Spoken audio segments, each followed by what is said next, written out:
What's poppin', T Squad? It's me, Keisha, and I am here with the All Tea All Shade BET the Encore series premiere review. Now, I had no intentions of doing a review on this show tonight because I am swamped with work. But after watching the series premiere episode, I was like, I gotta do a fucking review because once again, Carlos King, old Lucifer soul having ass, has done it again. Like this man just has the Midas touch when it comes to reality television. So if you don't know what the Encore is, if you've never heard about it, it is a show that premiered on BET tonight, and it is about Carlos King brought nine of R&B's basically greatest from girl groups or women that were, or Nivea was the only one that was, a solo artist, but he brought nine women from R&B into a house together. They have 90 days to form this super group and create a project together. And so this was filmed a year ago, because I did the math. I had to find out the T on this. So Nivea is one of the castmates, and she said that her oldest child, her daughter, is 15, and that her twin boys are 14. So of course, I went and did a Google search, and it showed that her daughter had just turned 16. So this was filmed a year ago. So, um, great concept, but this is really nothing but R&B divas. Like we have been asking Carlos King to bring back R&B divas. This was basically a newer concept, a little bit of a spin on R&B divas. The only difference is we're not following them home and seeing their day-to-day lives, and they're not coming together just to perform one song. They're actually living in a house together and creating a project. But this is basically the 2021 version of R&B divas, and I am here for it. And by the way, Carlos King, because he watches my reviews, hopefully you watch this one. Can we please get R&B Divas on Amazon Prime so I can buy it and binge watch it all over again? Like we need that in my life. Can you please sell it to a network so we can get reruns? Do something, please, for us. But anywho, let me break down the cast for you guys and give you my opinion on everybody because I'm a fan of all of these young ladies. So, first up, we have Misha from 702. She was the light skinned one with the short hair. Um, oh Jesus, forgive me. Life has not been too kind to Misha. Uh, she looks the same as she did back in the day in her height of her career, but you just add about 40 pounds onto it, and just looks like stress and worry, and that's what was mixed in a bowl. I'm older. I don't look the same as I looked 20 years ago, so I get it, girl. But some of us just age a little bit rougher than others, and to me, it looks like Misha has been living off gas station chicken, hot dogs, and nachos and Miller High Life. I just don't understand what's going on here. She looked like she got a beer belly. Things just didn't coagulate right. Her head was really big. I was low key like, is she sick? Was she sick? I almost didn't want to even talk about her. Mind you, these are all jokes. Calm the fuck down. Um, but yeah. Life, woo, has not patted her on the back. Her sister Irish is also in the house, and if you remember Irish, she was so beautiful back in the day, so beautiful, and she's still a pretty woman today. But she also looks a little weathered, and I blame Ray J because anybody that Ray J fucked with, you see where they end up. Princess, well, the only one that came out of it good was Kim. But as far as black women that Ray J dated, all of them have really not fared well. Whitney, Princess, Irish, like Jesus the Christ. Her teeth were giving me I smoke Marlboros, I smoke Benson and Hedges and Cools. Yeah, she looked like she done smoked a couple of packs a day since they last album. Yeah, I blame Ray J for it. Blame it on him. Then we have the twins Fallon and Felicia from the girl group Cherish. Now I loved Cherish song Lovesick. That is my shit. Do it, and Unappreciated were great songs too, but Lovesick was my shit. They are still young because they were young when they came out in the early 2000s. Beautiful girls, really pretty, but they're assholes. They're dickheads and they're delusional, and we'll get more into that in a second. Um, then we got Aubrey O'Day from one of my favorite girl groups of all time, Dandy Kane. I had both of their albums. I know every last song of theirs. Went to go see them in concert. They give great live performances. Been a fan of Aubrey ever since making the band. But Aubrey ain't Aubrey no more. I don't know who this woman was on my television screen. That white woman on my television tonight was giving me very much Kim Zolciak mixed with that one white lady that be in all them films. The one white lady from the Reese Witherspoon movie, Bend the Snap. That lady that to do her face like that. Y'all know what I'm talking about. That's who Aubrey was giving me. That lady and Kim Zolciak. Girl, whoo, the weight gain. And she got one of them, I got a double chin, but she got one of them double chins where her double chin flows into her neck. So it's all just like one river wave. And then all of the collagen and the fix a flat in the face and the Botox and the fillers and everything now just look like clay that's been in the sun, and it just ain't coagulating right, and everything look like a melted candlestick. She gives me very much the candlesticks from Beauty and the Beast. Like Jesus Christ, Aubrey. Ooh, and then she's still trying to hold on to being sexy and wearing shit from like Fredericks of Hollywood when really she need to be shopping at Catherine's. It's just like, girl, all that hair ain't gonna hide the fat. We see it. Who Jesus. Um, then we got Pam from Total. She was still serving us butch lesbian realness. She looked like she built HUD homes, Katrina homes or whatever, FEMA homes. She looked like she chopped wood for fun on the weekends. Yeah, she looked like she liked to eat pussy for breakfast. Like she's still Pam. She's still very much the same Pam that we knew from the 90s. I don't really want to say too much about her because she looked like she fight for fun. So I'm gonna move on. Then we got Keely from 3LW, Three Little Women. Keely still looks like Keely. She's gained a little bit of weight. She's aged a little bit, but she still looks really good. And she's kept in pretty much of a decent shape. So I don't really have much to say about her looks wise. Um, but we'll talk more about her. She's come on the show to be the creative director, and child, they was looking at her like, who you creative and director in, child, please. Then we got Nivea. She was a solo act. Her song Laundromat was one of my, well, was a really good bop or whatever. She was the it girl in the early 2000s. She has children with her ex-husband, The Dream, and she has a son with Wayne. Remember, Lil Wayne had her, Lauren London, and that other girl, some other girl, just a regular, everyday schmegular girl, pregnant all at the same time. And he had boys by every last one of them. Yeah. Nivea, she's admitted to having drug issues in the past. So she's supposed to be clean now. Hopefully she still is. She's had some issues, but Nivea still look the same. Nivea to me is the comic relief. She funny as shit so far. I really wish she would stop with the colored wigs like that was so 2004, 1994 look him. But whatever, she's still stuck. She gives me very much stuck in her the highlight of her life, when niggas was still on it like that. And then last but not least, we have Shamari from the group Black and from Real Housewives of Atlanta. So that let me know, like, as soon as she left Real Housewives of Atlanta, she went on and did this show.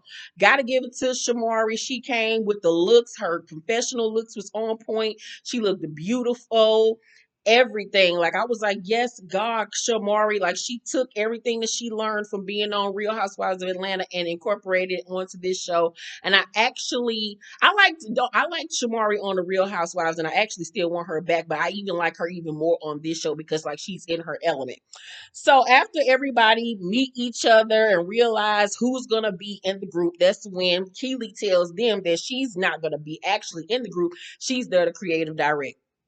And everybody had a problem with this. Nivea didn't really have nothing to say because Nivea was over in the corner eating snacks and shit out the pantry. And I'm like, that would have been me, goddamn it. But everybody was like, girl, you can't even sing, lisp. How you go creative direct anything? Because she said now that's what she's been doing is working behind the scenes since she left the music industry or whatever. I agree with the girls. Like, we are all super talented. We all can bring something to the table. You ain't Beyonce, ma'am. Like, have several Keely. Sit down, girl. Just be there. Just be a dancer, girl. But creative director and all right, girl. So as the twins especially are going off about this, and they was just doing team too much. I guess them hoes said we gonna make up for the fact that we was basically a one album wonder. Cause they literally, out of everybody in the house, had the least clout, out of everybody. Like they literally were a one album wonder. So the other girls were way more acclimated than the Cherish girls. But them little two little heifers had so much to say and they was being, just rude and just doing too much. And I was like, girl, calm down. Like I understand y'all trying to make a mark because you on reality television, you trying to give what needs to be give, but them hoes is giving a little bit too much. And then one of the twins gonna tell me, so my sister just made $1 million. And Aubrey clocked one of the sisters talking about some, yeah, with that Claire's jewelry you got on. And I'm like, anyway, if you and if your sister just made $1 million and so the fuck what? You still brought your ass on this motherfucking show. So the fuck and what? Like, okay. So the twins was doing team too much. And one of them gonna say to Misha, like, and who are you? And she was like, I'm Misha. Who are you? Misha got up real motherfucking quick, and the little girl backed up real quick. She was like, "Oh my god, like you're being aggressive or something like that." She said, and I was like, "You do not want to fight Misha ass because Misha look like she's standing outside the gas station and ask people for $2, and when they say no, she nigga knocked them in the head." I don't want no smoke with Misha. Misha ass look like the type of bitch that go down to the bar and stay to that motherfucker clothes and she be drunk and shit and trying to fight you. Girl, you don't want to go up against Misha. No, no, no, no, no. So the next day the twins apologized, but ain't nobody really accepting their little apology. They calling bullshit or whatever. They ain't fucking with them hoes after the way that they act because they showed their natural black ass. And then that's when we found out that Cedar from Cedar's World is the host. Her voice sounded different, maybe because the girl who does the voice may be older. Like I heard remnants of Cedar, but it really wasn't giving me Cedar. But it was cute. I loved seeing that, they added that little element back in there. That was cute. That was dope. So then the girls meet with the vocal coach and they all have to sing a cappella. And I was like, why on earth are you doing this, you devil Carlos King? Why on earth are you doing this to these young ladies? Because you know all of their asses can't fucking sing. So just to knock it on out, Keely decides to sing first. And I'm like, why is Keely even singing if she's supposed to be the quote unquote creative director? So she sang or whatever, and she gave a little yang yang, something cute around the house, as Funky Donnie would say. It wasn't a horrible voice, but was it the best thing I've ever heard? No. Her voice gives me very much Sierra, Janet Jackson tease. It's enough to get you a little record deal and have you sing in background, especially if you can dance, which she can. But as far as like a solo career, hell no. Then Nivea goes next. And Nivea had a cute, decent voice back in the day, but having a hard life since then with the drug and alcoholic abuse or whatever has obviously not done well for her voice. Um, she was very rusty. It seemed like if she really worked her muscle, maybe she'll be able to get it back. But right now, I give her a good six, 5.5, 6. It was very rough. It was very junkyard dog. I'm going to hell. So then, mind you, while she was singing, the twin Felicia was shaking her head, and I don't think she was shaking her head in a good way. She was giving me very much like, nope, this ain't gonna work. Shut up, Jesus, child. I was in this room cracking up. Then Aubrey sang, and Aubrey tried to give us a good old Christina Aguilera or whatever, voulez-vous coucher avec moi, and it was just like, girl, Aubrey can sing, but she was trying too hard, and she was straining a little bit. I don't know if all that cholesterol all her arteries was fucking with her throat, but it wasn't giving what it needed to be give, in the words of Law Roach. So then Pam from Total sang, she still sound like Pam. Ain't nothing really changed about it. She still got pussy juice on her breath. So as long as she got pussy juice on her breath, baby, Pam gonna be able to sing, bitch. Cause y'all notice Alicia Keys. Ever since Alicia Keys decided to stop being a lesbian, that bitch ain't been able to sing since. So then Shamari goes and Shamari sings down because Shamari exercises her vocals. She still got it. She sang the house down. She was the best sounding out of all the girls. Like Shamari came ready. Um Fallon and Felicia sang, and them hoes sound just alike. I mean, they could have just sang together. Like, it really wasn't no difference. They got a cute little voice or whatever. I can understand why they were the lead singers of the group. But yeah, it wasn't nothing I was blown away by, but they could sing. But then, child, who the Lord, they saved the 702 girls for last. And so Misha, bless her soul, she tries to sing, child. And I remember even when she was younger and they would allow her to sing, she didn't have a horrible voice, but she did a lot of yelling. She didn't really riff or anything like that. She didn't really, give you a good old run or whatever. Because remember on Let's Get It Together, she said, I don't wanna go or whatever. She hit that note or whatever. And she had a cool voice even when they did the song with the group Subway. This will show you how old I am. Before the little chocolate girl joined the group and became the lead singer. I forgot her name. But remember when 702 had the song with Subway, the little games we play, she was all in the video. There's that little game you play, and I'll go high and you go seek. Let me be the one to make you weak. Like she did too much even back then, so I could understand why they made the little chocolate girl the lead singer. I think her name was Misha or something like that. I can't remember, but she could sing. But anywho, yeah, Misha, however, sounded like she go to the casino every night and get all of the alcoholic beverages and sit at the slot machine until 7 o'clock in the morning and just smoke packs of cigarettes back to back until she win back at some of the money that she done spent, child. It was not there. I felt so bad. It was cringeworthy to watch her sing. And it was even more cringy and awkward to see Irish sing because we all knew that Irish could never sing. Um uh, Iris just should have said, I was the cute one in the group, y'all. She just should have said, I was the cute one. I was the cute one. I was the eye candy for the guys or whatever. I can't sing. I was just the cute one. That's what she should have just said instead of even trying to sing. Because, baby, I blame Ray J. That's all I got to say is I blame Ray J because it was a mess. So, then I think the next day the producers arrived and one of the dudes' name was Cosign and baby Nivea and that old rickety puss wanted to fuck on him. And I was like, Nivea, go sit your ass down. No, don't nobody want to fuck you. So then and they're talking about like the music and what kind of music they're gonna do. Pam say she not gonna do basically anything about sex or anything like that because she a Christian now, and she used to be a drunk, so she done turned her life over to the Lord, which is a beautiful thing. I'm not gonna never hate on that.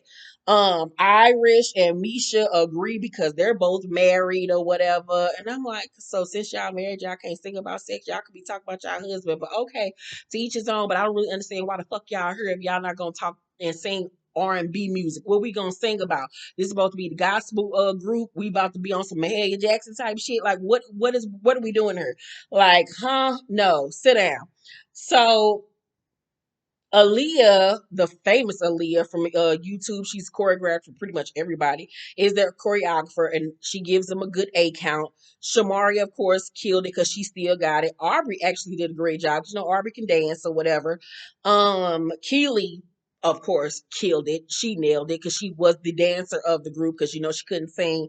So she killed it. She still had a good time and she still could move.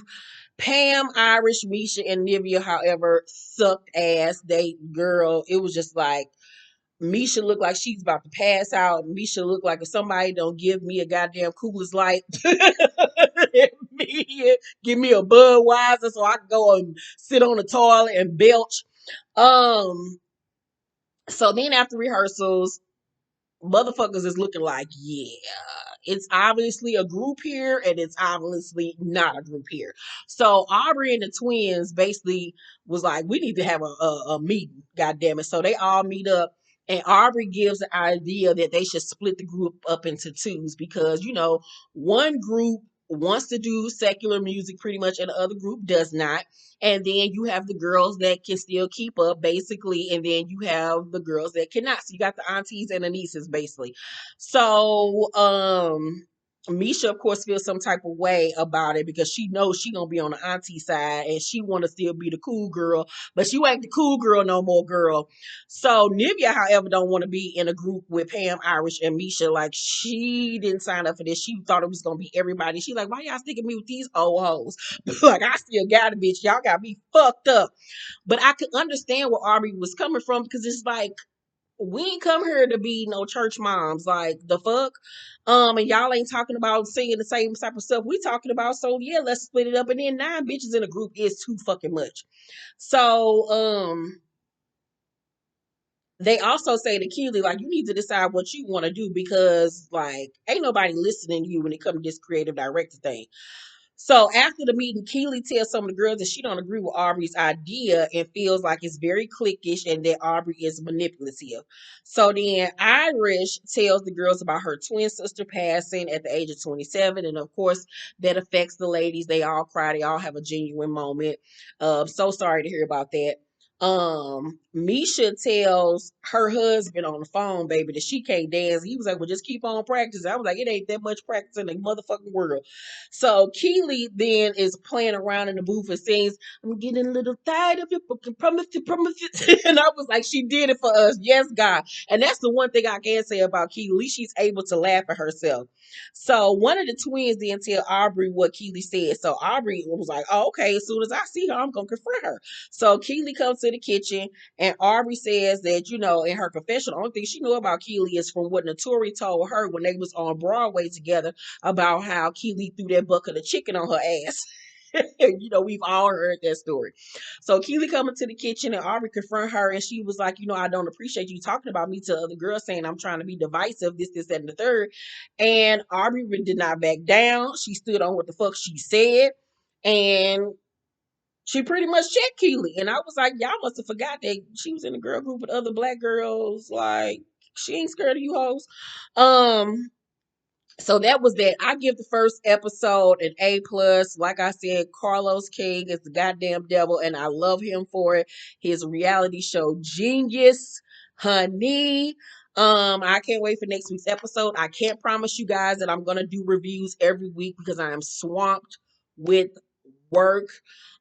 This summer is about to be packed for me. I'm wrapping up Dream 2. I got my boxes that have to go out. I got my birthday. We got the movie.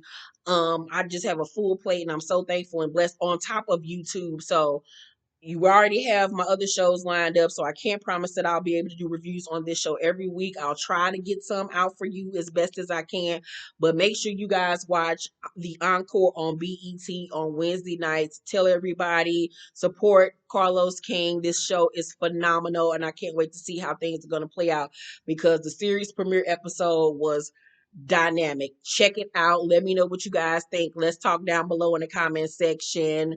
Thank you for watching this review. Make sure to thumbs up this video, like and subscribe, hit that notification bell button. I love you guys, and I will see you on the next video. Bye.